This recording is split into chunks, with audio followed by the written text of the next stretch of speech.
parked RV camper vehicle exploded in the United States city of Nashville on Christmas morning. The blast reportedly injured 3 people and damaged communication systems across the state of Tennessee. 3 injured people are being treated at a local hospital, but none of the 3 was critically injured.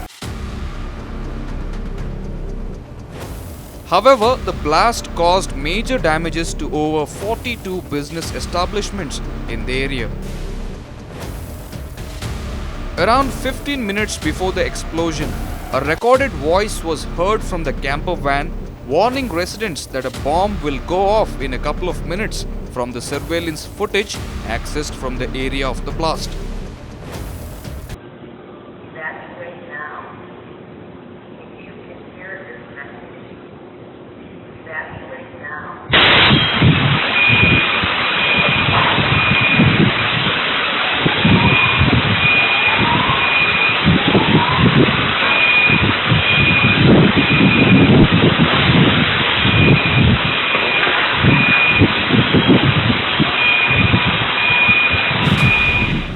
A rescue operation was launched soon after the blast, and the area was swarming with law enforcement and emergency responders.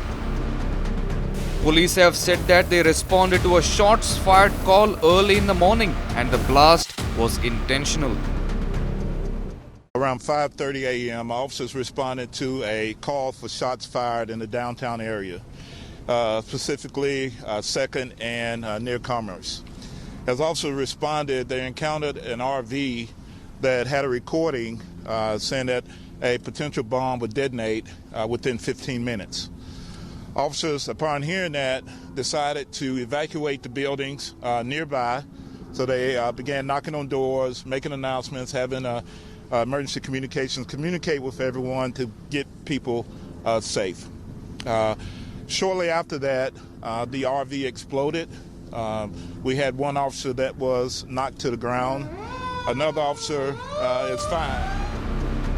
Following the explosion, the police have launched a search operation in downtown Nashville as a precautionary measure. Currently, what we have going on now is we have K9 dogs. All of them are out, partnering with Tennessee Highway Patrol, our federal partners, and we're sweeping the downtown area just as a precaution to make sure that everyone is safe and that any service that needed, we can provide that. And so with that said, we don't feel there's any concern in the downtown area of anything else right now, but we are doing it as a precaution just to search with our bomb dogs.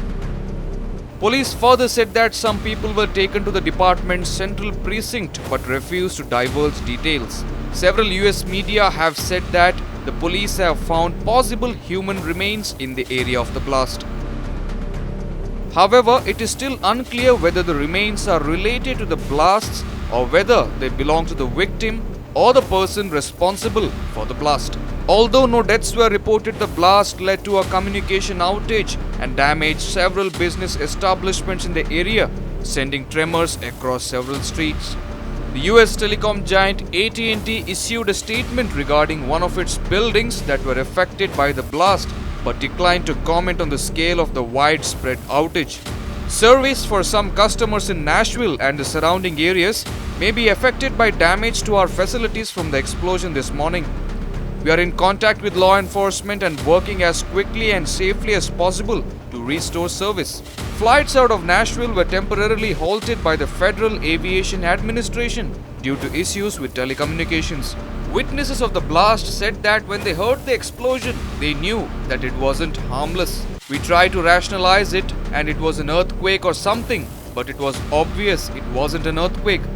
I traveled to Tennessee with my family on Christmas because the state has looser COVID-19 restrictions than Philadelphia. The FBI is leading the investigation. Agents from the Bureau of Alcohol, Tobacco, Firearms and Explosives are also involved. Tennessee's American Red Cross has announced that it is working with the officials to open shelters for the victims of the blast.